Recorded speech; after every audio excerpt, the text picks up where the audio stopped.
Hello દોસ્તો, જો ચાલુ વરસાદમાં આપણે ભજીયાની મોજ માણીએ અને એમાં જામીન બિસ્કિટમાંથી બનાવેલા ભજીયા જો હું તમને તોડીને બતાવું. વાવ, જો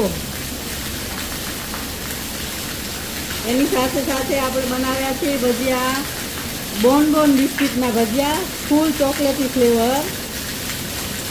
એની સાથે સાથે આપણા જે રેગ્યુલર ભજીયા અજમાના પાન અને કાંદાના ભજીયા, અને આ છે રેગ્યુલર પોટેટો ભજીયા, બટાટાના ભજીયા.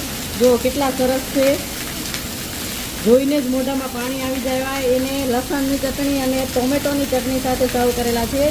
બહુ જ સરસ ભજીયા બન્યા છે અને ખરેખર બોનબોનના અને જામીન બિસ્કિટના પણ બહુ સરસ ભજીયા બને છે. આની ઉપર તમે ચીઝ નાખીને પણ ખાઈ શકો છો. હવે જો આ ભજીયું આપણે ટેસ્ટ કરીને જોઈએ.